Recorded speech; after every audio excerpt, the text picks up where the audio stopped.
guys, welcome back to the Synapse Pod.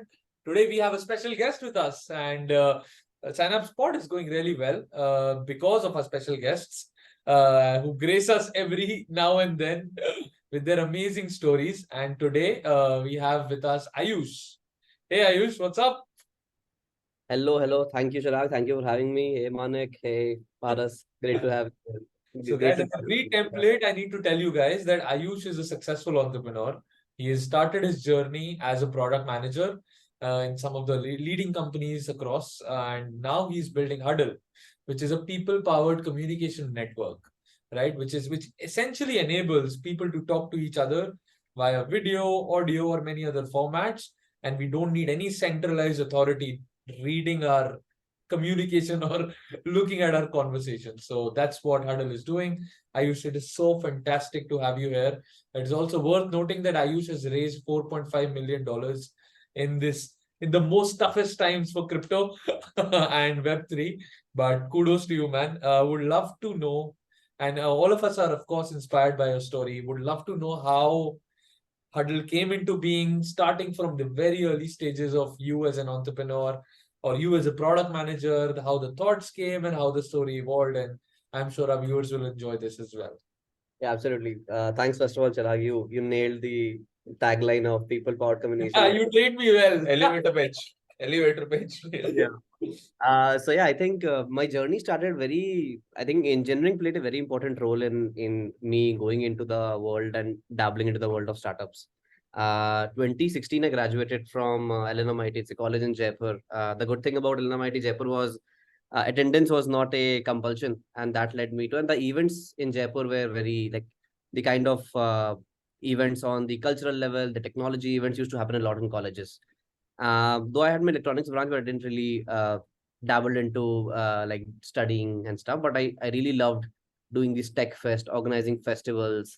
And from that, I got to know about a lot of interesting things happening from 2013 itself.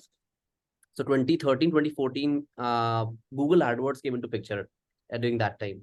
And I became Google student ambassador, a management lead at my college. And my role was just to go to all the colleges in Rajasthan and basically talk about Google Glasses, talk about Google AdWords, talk about SEO, page rank algorithm, all those other things which Google wanted to promote at that time. Not all these products which Google had, what I really enjoyed was Google AdWords. I was like, this is very fantastic product. That means I can now, anyone who's visiting my website, I can go to that word, like I can basically make sure that he's getting or she's getting that ad relevantly targeted to them. So I thought this is a really powerful tool basically to show any kind of contextualized advertising to anyone. And that's where Huddle01, that's where my journey started with. I went to TaskBob. TaskBob was the first startup I worked with. It was in 2015 itself. It was very similar to Urban Clap, that you want to have a carpenter, plumber at your own place. Click of a button, you do that. So I went there. I worked at TaskBob for 2 years. I was in the founding team. Worked very closely with Asim and Abhirup. They were my mentors as well. Still now they are. So they're one of the most fantastic entrepreneurs I still know. So I worked very closely with them. That's why I understood all the nuggets of team building, imbibing a good culture, what a 0 to 1 product looks like, how do you market those products and stuff like that. So my role there was product as well as growth, which included dabbling with the designers, the product build, the developers, and building a product 0 to 1, plus doing a proper programmatic based advertising or contextual advertising, display advertising, to make sure that you have a very good number of consumers coming into your platform, but at a very good CAC. So I don't love the overall unit economics model of what CAC looks like, what is a CAC and stuff.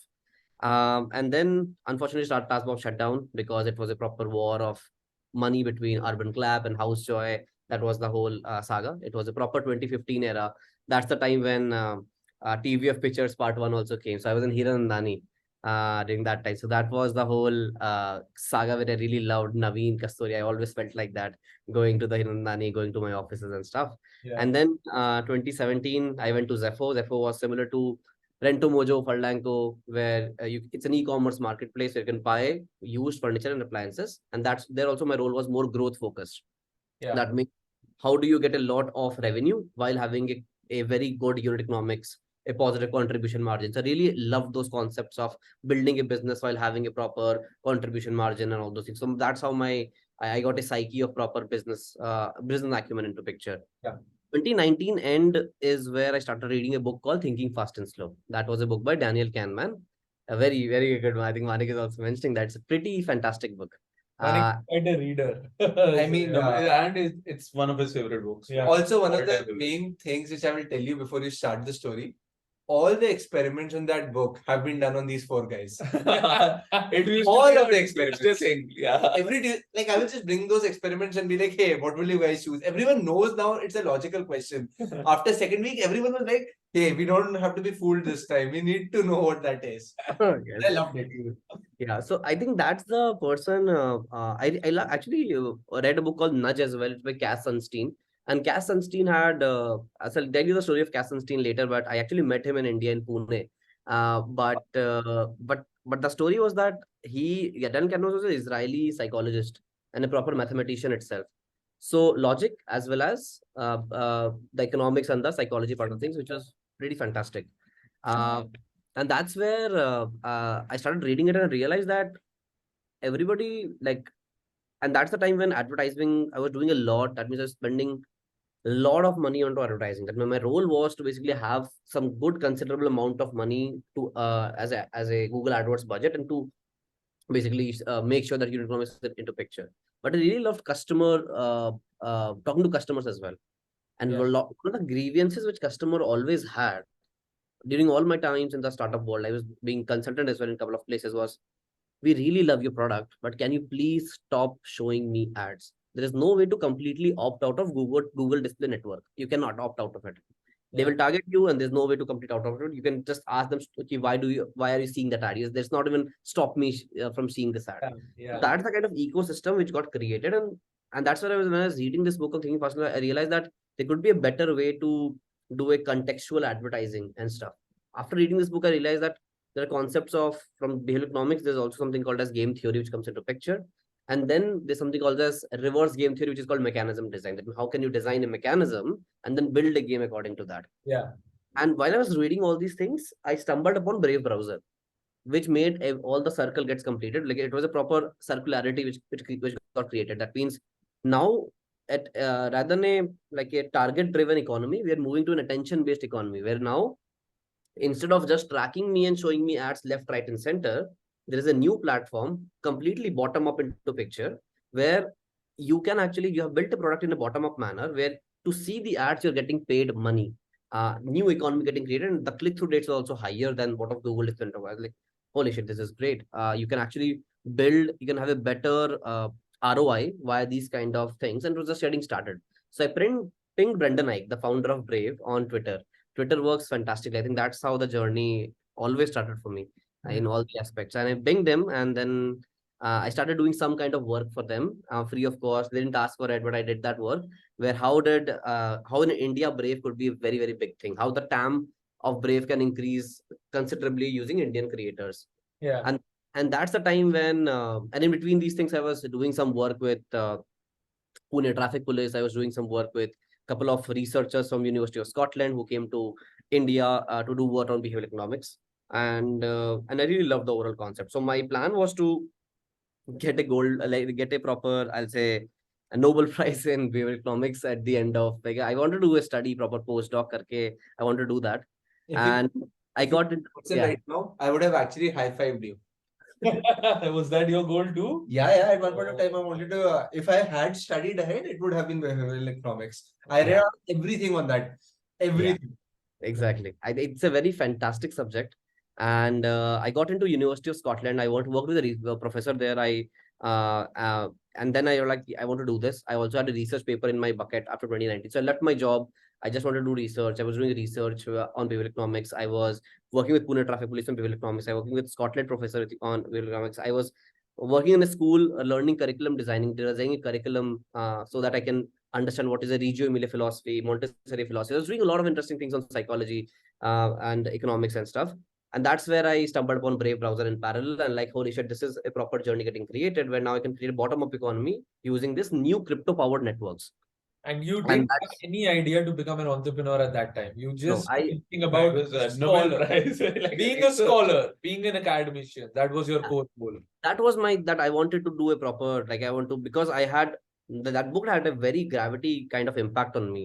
It was like a proper because I actually got painted one of my paintings on Daniel Kahneman. A lot of my passwords were Daniel Kahneman on my Netflix and all this. I was a proper fanboying that person. And at that time itself, I met in 2019 Cass Sunstein. I think Manik will know him. He's like a author of Nudge. I met him. I was like, my life is sakar now. I met this guy and it's very proper. similar to you, right? Like I met Angela Duckworth last year, and I was like, "Ma'am, I need a picture. I just need a picture. I just want the picture and just be done here and be like." Tell a little about Angela Duckworth as well. Otherwise, I'm Yeah, please. Haan, In Angela Duckworth, if anyone's heard of Freakonomics, it's one of the Yes. most popular podcasts I've heard that about ever exist. great. And that's her podcast. Grit is written by her. She's writing another book. And I was like, hey, can you just be part of Tomo Club in any capacity? Let's see what you want to do. And then we'll figure it out. And then she was like, hey, I'm writing a book. I'm also doing this and I'm doing this. And I was like, all right, I'll reach out to you 1 year later. Exact on this date is what you have told me. This is your email ID. Wow. Yeah, and it was brilliant, right? Like when you meet people you read about so much Yeah. and you meet them in real life, and then you're like, oh fuck, they're also human. Exactly. Exactly. I think I heard about Freakonomics from Suits first episode when I was watching Mike Ross mention about Freakonomics. And then he mentioned about Super Freakonomics. I read Economics and then I read Super Freakonomics, and it was pretty amazing. But I think, yeah, just continuing. So I just worked on, so I wanted to go to University of Scotland, Stirling. Masters in behavioral. I got into the university. I got some scholarship, 50%. Not a lot of money was getting spent on that part. And my parents were like, this is a new kind of master doing, nobody is doing this, what the scope and all those things. And Will you those get are an IAS degree with that? Will you get a government job? to get a government job. And my You have father job is security. and my father is an NTPC, so he's a proper National Thermal Power Corporation. So he's into that proper. So yeah, so I think that was pretty different extremes altogether. But I think March of 2020, I had to fly to Scotland, and then COVID happened. So my admission got deferred by 6 months to September of 2020. I've now had time, and the time I already got that uh, swath of Brave browser and CryptoNet. Oh yeah. Yeah. So I pinged him. He replied. He actually replies very fast. He's also the founder of JavaScript. He made JavaScript as well. The Wow. founder of Brave. So he's like a proper OG person. And during that time, ETH Global Hack Fest was happening. The hackathon. So that's where I came and I started basically building. I started seeing that what can I build in this 30-day hackathon. It's actually happening again right now. And this time we are investing in that hackathon. So now it's a And now, Full circle. that is a full circle, bro. so that happened, and then I roped in my now co-founder Sushmit. He's a junior from my university itself, and he was a proper OG into the blockchain space. So we came together and we realized that everybody's talking about decentralization Web 3.0, but all the meetings were happening over Zoom, Google Meet, and Microsoft Teams. And Zoom was facing a Zoom bombings in 2020. If you remember that, anybody would join the Zoom call, and they were facing Yeah. and they were facing a class action. Like a couple of these VC platforms are facing class action lawsuits on of $100 million. Starts to realize that privacy is a big problem, and Yeah. performance is a big problem because a couple of my cousins who were in different parts of India, Bihar, and all the other places, they were not able to go on Zoom calls because latency was so high, and they had a very meager, like a proper meager internet connection.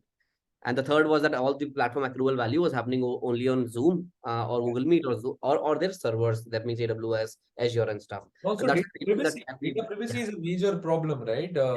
All my communication is being stored in a geography which I have no control of. exactly. And Yes. I'm talking, Yes. and I'm talking, and in those meetings, right? I realized that a lot of government officials started to have those meetings in India. Yeah. Yes. Yes. That's what we also realize that they require a very because these are IPs, right? Whatever we are also talking right now, it's a proper intellectual property, and you don't want that to just scatter across all across like the world, and because it leads to a lot of trade secrets and all those things, and with the kind of things happening in the global political realm right now, you need to be very secure in your communication. In fact, one of my cousins who works at a very senior position in Oracle, he was also telling me that no enterprise is allowing the usage of Chat GPT because the data that they're putting, the code bases that they're putting to generate new code, that is all being stored in US servers. that is outside the jurisdiction, and the IP is code, right? So they're saying we are not going to allow anyone to use ChatGPT. And this is where all the Microsoft of the world and the Google of the world can come up with their enterprise AI. That's what they're that's what they're talking about. I mean, That's the biggest GitHub, right? But GitHub is owned by Microsoft. And I'm not sure. I was in Bangalore last week and I was having a discussion with a friend. If you use Golang and if you're not using Copilot right now, you're missing out. It's not even like, and I'm talking about a guy who's a SD3 at Amazon. So he knows his shit. He was a SD3 at one point of time. He knows his shit. He said, I can do a work of 3 people at this point of time. Yeah. I don't have to hire 1 crore salary folks in India, and I can write my own code. That's huge. Yeah, and essentially, I think every 10x engineer, sorry, that's just my dog. So every 10x engineer has suddenly lost their 10x advantage. If they have an AI, a 1x or 2x engineer has an AI which is extrapolating them to 10x. But data privacy is still a major concern. Like with data privacy, my baseline assumption is always that if someone has control over it, they will use it. There are no saints in this world. Yeah. And if you're telling me that Zoom is doing no analytics on this call, like I would be shocked. Come on. Yeah, exactly. Yeah. I think geofencing, that's why it's become a very, very big concern now. That you need to do geofencing on all those things. Your storage should happen in India. Your server should be in India and all those things. That's the kind of approach which is having. But now just coming on the point of performance, which you mentioned, the call which we are doing on Zoom, for example, the audio and video packets are routing through a central server, which is in North Virginia, because that's where the cheapest EC2 instances are. And that's where they have to save their costings. So that's why they also make sure that the calls go to that place and then comes back to us. Now it's happening via speed of light. That means packets are going and then coming back. But the more distance it travels, UDP packets, the more it is susceptible to heat loss. The more there is heat loss, the more there is jitter, buffer, latency, robotic voices, and all those things. We don't see that because we are having a 150 Mbps connection, but someone who has a 2 Mbps connection, there the communication goes down the cliff properly. They are having a robotic voices, they're not able to hear. And there's something which I saw in actually, Manik, you'll relate to it a lot because you're into the education sector itself. We saw that to relate a lot in the Indian edtech industry in the tier 3 cities. They're not able to chat and like have a proper communication in the COVID times, and that had a sinusoidal, I think a proper effect in terms of their algebra. Let's suppose they're learning algebra in class 7th and they didn't understand it. 2 years they were just on Zoom, and in 10th class they didn't even know a normal standard, like a proper ABCs of algebra. I think that's the kind of impact which the performance level had. Privacy, we already talked about. So Ayush, do you think that this is a temporary issue and data privacy may become the primary issue as 5G is coming, right? And, like we are having this call on 5G, which is seamless, right? Yes. There's no latency. And now China is talking about 6G, which is by 2030. And people are predicting that's going to be about 1 Tbps. Yes. Which will open the new era for really immersive metaverse, really immersive digital experiences, right? So do you think as a 2 to 4 year kind of a problem where the masses or the next billion are still transitioning from low latency or low bandwidth connections to a higher bandwidth connection, or do you see this as a pertinent problem? Are you talking in context of performance? I'm specifically talking in context of performance. And I think it's a great question. It has 2 parts to it. First part is spot on, that it's a 2 to 4 year problem for anyone from Brazil to India's tier 3 places where they need that kind of properly latency free environment where they can have a proper communication and collaboration itself. The second is that as we talked about ChatGPT, that we have innovated from, I'll go back to the topic of, I'll say Homo sapiens had a very good line that the way Homo sapiens won against Neanderthals was because of communication. They were able to communicate with each other and they were able to create a strategy, and that's how they were able to innovate and win. Against someone who was 1.5x taller, stronger, smarter than them, but they didn't have the realm of communicating. And that's what I'll put here as well. If we need to solve these biggest problems of climate change, this biggest problem of geopolitics, the bigger problems of reserve currencies, we need to collaborate and communicate with each other a lot more in a very immersive manner. That means not in a 2D screen kind of environment. That means we should feel the communication happening in a much more immersive manner itself. In order to do that, as you can see, there are Oculus Quest. You would have played with Oculus as well. Now, the more you play with these kind of devices, the more audio and video packet sizes increases as you're able to want to do a multi live streaming and multi call with each other. So the thesis here is that on the second level is that it's a bigger problem because even if the 5G and 6G comes into picture, the packet size are increasing over time, and servers are still located in central locations. That means they are still routing through central servers, coming back to you, and that's why you're not able to do an immersive call in a proper manner. Now, if you need to enhance the communication 10x in an immersive manner, you need to distribute and make the infrastructure of internet Airbnb kind of a model. That means you can open the infrastructure at your own place, and that's what the aim of Huddle01 is. On a 2 to 3 year plan to solve performance for a low latency connection. The second is to make it immersive by making sure you can have a proper good kind of, which you can't even fathom right now, the kind of communication that means iron mind level shit. We can do that kind of thing over time. That's what the realm and the thesis of Huddle01 is, which can be solved because you can make things distributed into nature. That means you can have geolocations. That means if we are talking in India, we can have a server in India. But how can you make sure that if Ayush is in Noida and Chirag is in Delhi, the server is also located in Delhi itself? Or what if Chirag can only host this call, and instead of me paying AWS, I'm paying Chirag because he's providing his compute and bandwidth. So in video conferencing industry, real time communication, what I call, you don't require a lot of I'll say compute power. What you require is bandwidth. That's about it. And bandwidth is getting increased with 6Gs, 5Gs, and 6Gs coming up into picture. But your laptop is strong enough right now to become a server and to node and to basically make sure that the calls are happening in a proper environment. That's the thesis of Huddle01. That means making sure a proper enhanced communication happens, and hundreds and thousands of apps gets built on top of us, which is very immersive in nature and leads to proper collaboration and innovation for humans. Got it. So it's not essentially just the bandwidth.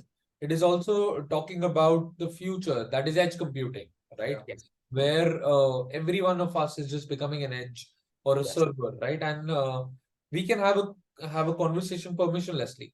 We don't need a central authority to eavesdrop or to manage our communication. Just like when two people randomly meet in the natural environment, right?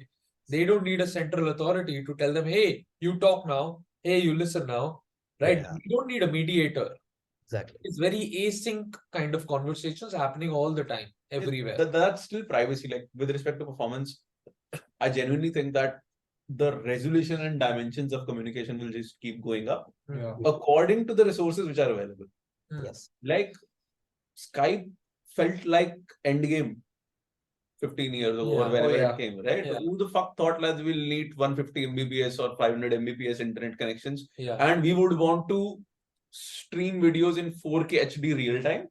Because no one even knew 4K HD how it looks like. The dimensions and actually unlock with the resources available. Absolutely. Now the higher resources that you unlock, it will open new dimensions. Like what if we want to 3D? Everything. Like 3D cameras is a thing. And now we want to do 3D. Then we want to stream smell also. Then we want to stream everything in this world on a communication level. 6G, right? Like the 6G speeds would be 1 TB per second. What will you be able to do in 1 TB per second?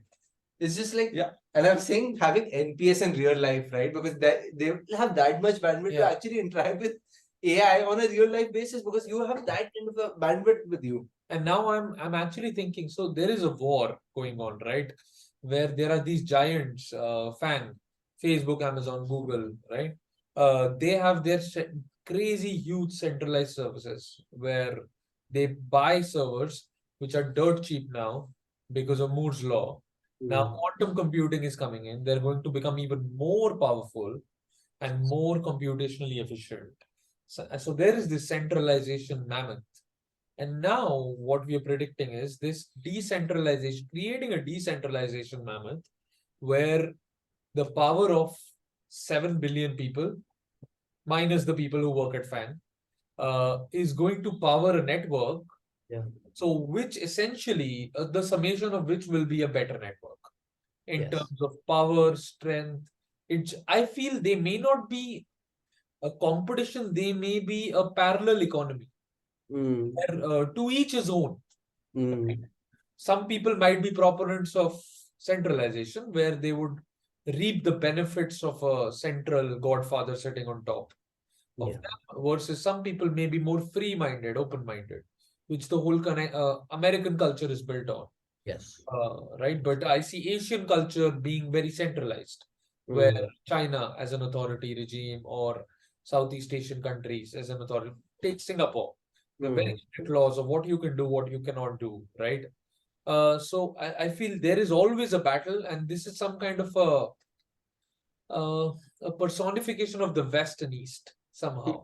Yeah. It's personification of socialism and capitalism. Like more socialism, that's capitalism than West and East. I don't think the West and East has that much. Yeah, in fact, like most of the centralized companies are also from the West. So like not that I'm saying everything decentralized is socialist. I'm just saying it's somewhere in between. And it's very interesting how with everything decentralized, things just start to move towards cost plus. Like, for example, Zoom, let's say, practically has a lot of corporates by the balls right now, right? Everyone is trained on Zoom, everyone is used to Zoom. They go from 100 to 120 with respect to their subscription plan, and no one flinches an eye. Yeah. Because, that's built in. But with respect to when it comes to a decentralized infrastructures, I think decentralized infrastructures in general move away from greed. Because naturally they evolve towards an equilibrium.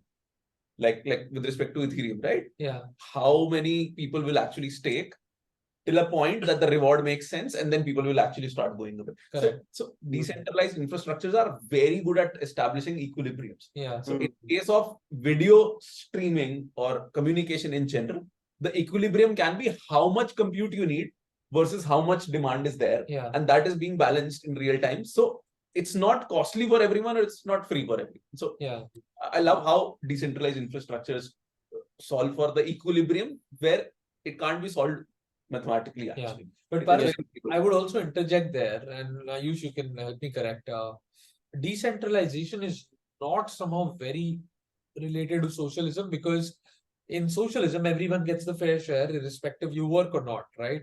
In decentralization, you have to contribute, and you will get a pro rata ratio of what you contribute. So it is somehow related to hybrid capitalism.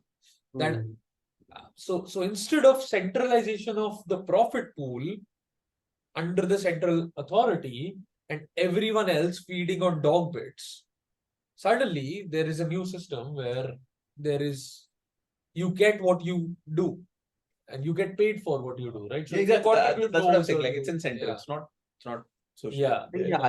Hybrid capitalism is where we are more, if I see a spectrum, they're more towards socialist in terms of that, but it's still a hybrid capitalism in that sense. But I'll just give an example. If let's suppose what our end goal is that, like we all are founders here, right? We are either in a proper stage of ideation or in a growth stage. But someone like Zoom or Agora, which are like having millions of like having a cash flow of, like, for example, Agora has a cash flow of right now $1.7 billion proper free cash flow.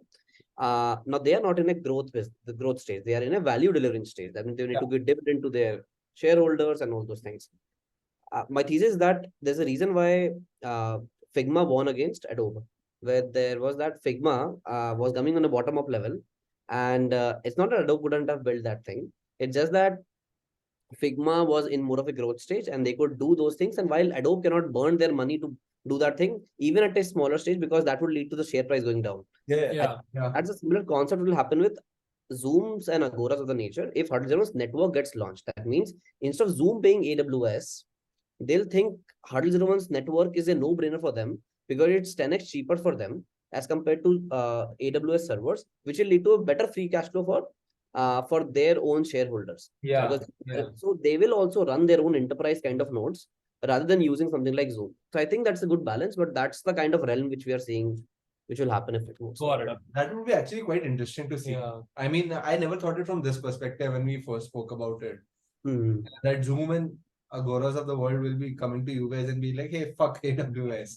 And let's use you guys, right? So essentially, you'll be trying to dethrone the real-time communication layer itself, right? Yeah, that was the whole game. It's just that we're installing demand first so that we can bootstrap and release the network.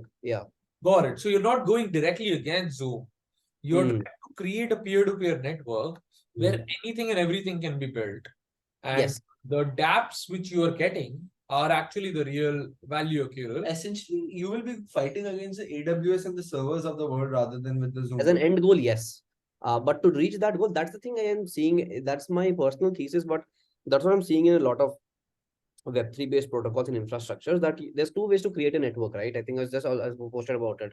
Either solve demand first or solve supply first. Correct. If you solve supply first, that means you can just spin up a new currency altogether and you can just distribute that across all the people. And then you have nodes all across the earth, thousands and millions of nodes. But the problem becomes no one uses those nodes. Right? Uses it. So how do you solve product first? Build a product, build your own infrastructure, build the product on top of it, make sure that it reaches PMF, and then open that infrastructure for other people to build. Yeah. Now there's a lot of demand on your infrastructure, and now progressively decentralize the technology. And now, because now node providers will also get maybe incentives of tokens, but they also know that there's a lot of demand. So they will, there's an inherent need to basically run the nodes. It's a proper network effect in that manner. Yeah. I love this actually. So if you see, like, MVP for an infrastructure is a finished product. Yeah. Fantastic. I mean, also look at it from this perspective, right? Like, this is exactly what AWS did. Like, they built it for Amazon and then they opened it for the whole world because they didn't have anything else that Amazon could use at that point of time. They were like, can we use this and can we build it? And then they built it so well that they were like, hey, maybe this in itself can be another business opportunity. Can we give it to other people who would want to use our service? And I think that is where the magic kind of lies in. You're right now at the stage of saying, hey, we are building our own Amazon and like building our AWS later, and then we will open it for the whole world to use it in a decentralized manner. But that is so amazing. Like, this is this ideology, Ayush, is like going verticalization with at a very early stage, right? Where people either usually go horizontal or either just stick to their place and they try to get demand, right? You are saying that I will create a vertical infrastructure where I will first create a small infra, then create a small MVP, which is essentially going vertical, show that as a proof, then evolve my infra horizontally, and simultaneously entice other people to evolve the demand horizontally again. Right? So this is a very new methodology. And it is, I feel that in my mind, it just feels so tough to do it. It's a very hard journey. It's a hard engineering problem. It's not even engineering, it's a hard business problem as well. Because simultaneously you're trying to solve for two pieces of the puzzle with limited resources in your hand, right? Versus there could be another alternate. But no, it's good, right? Like, and cut me if I'm wrong, at a worst come to worst level, even if you don't build AWS, you still build the Amazon, no? Yeah. At the worst comes to worst level, you still build the Amazon, you still build a... But then why build the infrastructure? That's not the... I mean, no. At the worst comes to worst level. No, right? I get it. No, You're trying to justify a present infrastructure into the worst case or to come to worst level. I am trying to say an alternative in the other side of the equation is that you build the infra and then you just make that infra adoptable to new players. That's what the catch is. See, what's the ultimate objective here is to remove inefficiency and not necessarily remove the inefficient product. Yeah. Because the inefficiency in the product is because the reason is the inefficiency, which is the infrastructure. Like Zoom UI is not the inefficiency. The inefficiency is the network on which it is built, is what Huddle01 is saying, according to me. So, correct. So, if you are trying to now replace the infrastructure, right, there are two things. Either you become such a big brand or such a big, there is so much belief on the infrastructure suddenly that you are able to attract demand. What's the other way to attract demand? Is that you show that it works and then show it works at scale. Yeah. And then everyone understands that. Then the proof is in the pudding, right? Yeah. So it's like that. So I'm very sure that if, and I don't mean it in the wrong way, but if Ayush was a guy who had built a $10 billion company before, or he had built a probably you would not need to build the Huddle01 consumer business. Or if Ayush was a person who has built JavaScript and he was the one who was saying I'm building the infrastructure, he would have been got money for it. But not, because background also makes a difference, right? Like, but it's a good thing in the money. It's a good thing. What I realized that if I would have, let's suppose, been a JavaScript founder, I would have done the same thing, or any kind of person who is basically very much intellectually super giant. Then I would have worked on a research-based assumptions rather than data-driven, because I don't have to support my claims. And because of that, again, the network would have been launched without a demand and would have maybe. I mean, but So I am taking the example of Sam Altman, right? Like, just YC CEO built it so much, started OpenAI in 2016, built it for 7 years before he launched it to the whole world. Built it for 6 years. Not everyone has got the luxury or the bandwidth or the money that will come in to build that kind of an infrastructure. And you can't have launched a LLM without actually working on it for 5-6 years. So you can't build an infrastructure overnight, right? Like, you can't build AWS overnight, even if you want to. So that's where I'm like, I agree with you in the idea which what were you saying, but I was like, hey, the pudding itself is big enough. And yeah, if it comes to the infrastructure level, right? Like, even if the layer 2 gets transformed, that itself will be big enough. Because if Skype could go out of business and Zoom could come in, like, there is more in that business itself. And then the infrastructure layer, because infrastructure will take time. It's a fucking hard engineering problem to solve. Yeah. Because essentially you're talking about dethroning A giant.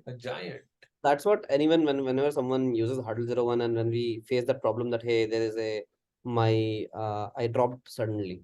Now there are so many variables in a real-time communication, so hard problem because you require a latency of 100 milliseconds. You need to make sure that in this 100 milliseconds, what problem could have arisen? It could be from browser level. It could be a level of you might be behind a firewall. It could be a problem of NAT traversal. It could be any of the problems. And you're doing that because building your own infrastructure.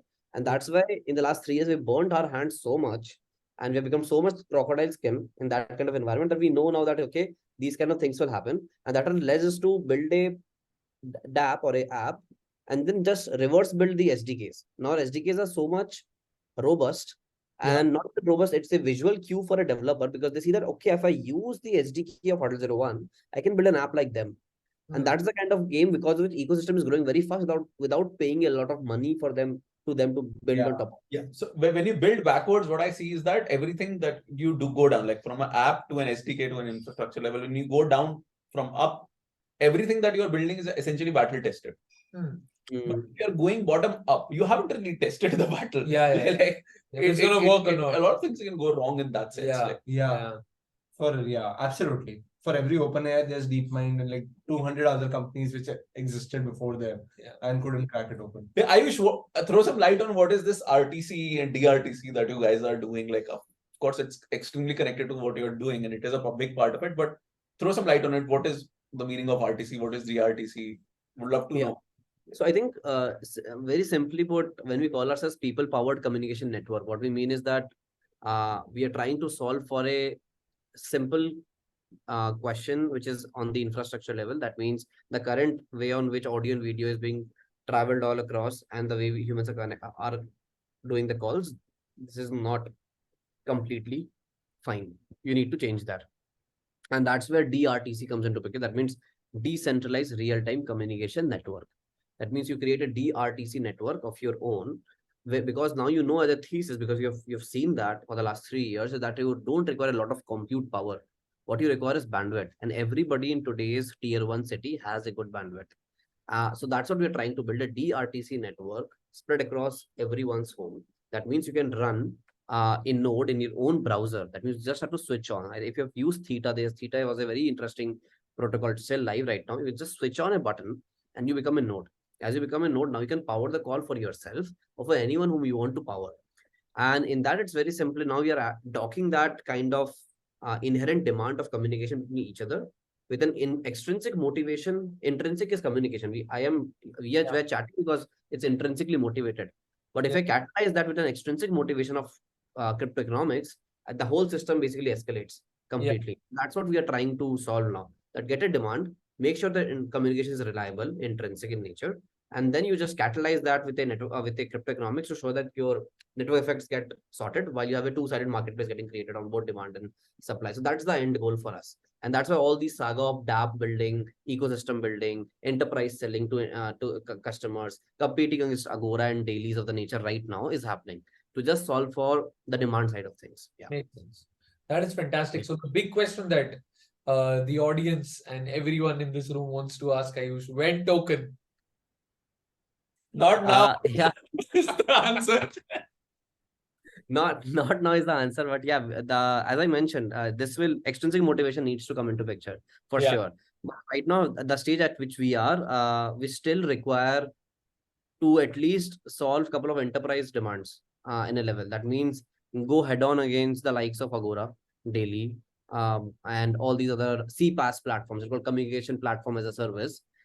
Make sure that your SDKs are better in couple of regards. For example, your SDKs could be better in the regards of transcription, having better customizations, being more cheaper, having these new primitives of NFTs and DIDs into it. And this is what we are seeing with our SDKs itself, that we are seeing that people, even in the enterprise world. So we are not only playing the ecosystem game, by the way, because I also believe in that level that when you play an ecosystem game only and you expect others to build on top of you, there'll be a very good project. But any startup coming out of it and becoming a proper full-fledged company who is actually using your SDKs left, right, and center, that won't happen for the next couple of years. And you don't have enough firepower in terms of cash capital to do that as well. And that's why you need to have an enterprise grade clients as well. Have a proper contracted ARRs, actual MRRs, ARRs into picture. Make sure you have a couple of enterprise clients. And once you have all this combination of good amount of, let's suppose 100K of ARR, let's suppose you have thousands of apps on top of you. Let's suppose you have a couple of apps whom you have funded actually because you have seen that a kind of demand, and you have a network effect on your DApp level. That means this four-pronged approach, combine them into together, and now you see that intrinsically the infrastructure is both demand ready and also reliable. And then you launch the network itself, and then that's the point when token will come into picture. And that's why we never launched token on day one. We never even raised on tokens. That was the major reason behind it. Yeah, you've taken the hard journey, but the right journey, which I'm definitely very happy to know. And that's actually the right way to go about. We've been discussing about a lot of things happening in the crypto Web3 market these days. It's super bearish, but I think the most sturdy and rock hard founders are built in these times. And I see you as being one of the guys who's doing it, not just talking the talk, but walking the walk. So thank you. Yeah, super cool, man. And I've always found some crazy quirky stories when it comes to fundraising, and when it comes to getting your first customers, right? So I would love to know a little quirks from your journey on how the fundraising took place, your first dollar to your millionth dollar. How did that journey happen, and what were the emotions behind it? How did you guys plan it? Just a how many rejections? Yeah, I think rejections wise, I think this will be a Start good from the very beginning. Yeah, very big list there. But I think first time 2020 when we started, that time it was not a bull market. It was starting to get into a bull because I think that's the time when halving was happening. Bitcoin halving was in 2020, if I remember correct. So then that time Hackathon happened. We won the hackathon, like we won a couple of prizes in hackathon, and that's where we got to an accelerator called as Techion Accelerator. So it was a proper Y Combinator style, 100K, 7% kind of a game. And that's when we realized that this is how you basically register a company in Delaware by using Stripe Atlas and by having your own EIN number and all those things. So we realized that, and then we took the money in and did all those, did the overall process of admin in that regard. And then the fundraise happened in the next 3 months of $1.7 million. That was on Safe. And that's the first time I also got to know about the instrument of Safe in 2020. 2020, itself. That was proper, that you can properly raise on a post money Y Combinator Safe. And it's pretty simple. And the market was also pretty much ready at that time. Web3 was properly blasting. That time the Web3 word was coming into picture in 2021. There was no Web3 word used a lot. So 1.7 million was not very hard, to be honest. It took us 2 months to raise 1.7. It was led by Protocol Labs. Protocol Labs had already seen us a lot. So it was not and then we raised from them, then we raised from Hashkey Capital. Our first investment happened actually in December 2020 after the Techion. That was Preeti Kasireddy. I really enjoyed, that was one of the toughest, best converts. It was $50,000. And getting that money from Preeti was one of the biggest things because she was an ex-partner at 86Z. For me, it was the biggest thing. And she was a proper founder. She had built a very interesting Web3 startup called as True Story back in 2019 with a very simple philosophy that there's no debate happening on social media because there's no skin in the game. I write you something, you won't write it. I will write you something to irk you. And then when you revert me back, I will not revert you back because there's no skin in the game. So there's no point. There's no active discussions which happens on these platforms. So there's no decorum maintained in terms of intellectual honesty. And that's why she built True Story, but was too early for the market at that time. People didn't understand crypto and all those things. But I really knew that she built a consumer product and she understood the crypto from a bottom-up level. So the first money which we raised was from her. That time Huddle was called Cadbury. We had named Huddle01 Cadbury Meat at that time. So she had put money into a broken product in which only audio video was sometimes working, sometimes not working, on a very simple philosophy that these guys will build a people powered communication network sometime in next 3 years. So that was the first most important check. I still remember that. And then post that raising 1.7 was not very hard because Protocol Labs believed in us. We had actually built product completely in a very methodical fashion. But then from 2021 April we raised, and post that we are just building properly. We didn't do much marketing because, as I think Mani was also mentioning, it's a really hard problem. So we need to go completely deep down into the trenches of WebRTC, into the UDP packets, how these work in a completely different fashion. And it really was a proper sweat and blood. Like it took us a lot of, because we couldn't have hired like a proper person from Agora in the team as well. By that time, we had to proper build these things in a proper manner, build our thesis. What I'm talking to you about, this three-pronged approach and all those things, it took us a lot of time to backtrack that, that this is what we are building. So I think then we started building, but then we wanted to raise a phenomenally high amount because we realized that, hey, we have done it. We have realized the narratives, we have cracked narrative, we have a product. We are way better in terms of the product and PMFs and the infrastructure and the protocol layer. Let's go. We will be able to, we'll be raising a fantastic amount. And that's where, and we realized in a very simple philosophy was that whenever we come, bull market will be there. Like it was like macro won't be that dependent, and it will be more on the level of what we are intrinsically doing rather than extrinsic factors of macro. And that's where I think we started raising once we were confident that, hey, we are ready. And but that time peak bear market crash happened, Luna was happening, Celsius was happening, everything was exploding left, right, center, and the sentiments crashed like anything in a proper manner.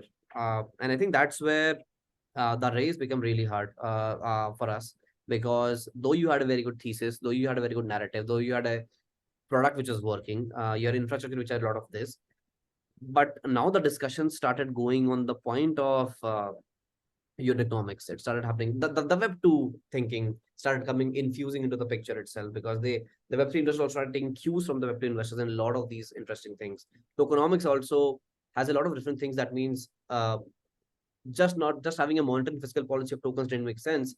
You have to actually talk about the value accruals in a proper manner. And that too, they had a crypto econ team of themselves where they vetted your tokenomics as well, if you're talking about these things in a proper manner. So for us, it became more of like a proper test of time. We actually got a lot of rejections, but the best thing about all these rejections were there. All these, I think you mentioned, Chirag, about the verticals.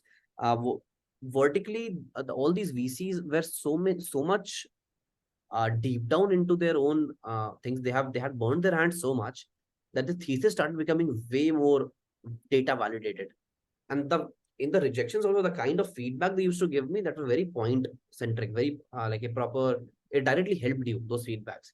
And that actually helped us form our thesis also over time, because when we created a Venn diagram of all the rejections, we saw a very like a good quantity of 10 points which were similar for all the investors in terms of the rejection. So I think that really helped us. And then we mapped that again, stopped the race for a while, then came back to raise again in around I think July of 2022, September 2022, and then we got our first term sheet from HiveMind. Yeah. By November 2022, and then the whole round. About a year. 2022, yeah, July of 2022 is when we started the race. And then the proper HiveMind we actually got from in October. That's when we met them, and then November in 1 month term sheet happened. That was 2 month round of ICs, it happened. But yeah, it took a whole cycle of from us to raising from February, then stopping by June, then again starting by, then taking 2 months off, starting in mid of September, and then getting HiveMind in October, and then basically getting the whole round closed by, I think we closed it in Feb completely, like all the money in the bank itself. So I think a whole circular, yeah. And the thesis which they had over time was pretty fantastic. HiveMind is one of the very power investors because they understand helium. Helium is also very brilliant technology. They had actually invested in helium, life peers. So they understood the telecom network really well because they invested in helium. So they also understood us as well very well. And same goes with M13 Capital, a couple of other investors who came into round. Balaji came in the round. He also understood because he came from a different perspective of pseudonymous identity. That means you can express better. So he came from a different realm of thought that, hey, people want to have a digital differentiation between their identity on the real world versus the digital world. Yeah. And that's where he wanted to put his like thesis into action by putting money into us. I think that's what happened. And then now we are actually having a decent firepower to basically play for the next couple of years. Yeah. That is Fabulous, fantastic, man. man. That is Fabulous. quite a story. Yeah. That's a story of early luck, success, Yeah. failure, a lot of hardship, but reaching home. And destiny, like he was going University of whatever, Yeah. Women's University was, sorry, University of Stirling in Scotland. Yeah. Exactly, right? Like this is crazy. That is a beautiful story, Ayush. That's fantastic, man. Super, super inspired. same here, man. Thanks a lot for sharing this. Yeah. Thanks a lot for doing this, taking out your precious time. Absolutely.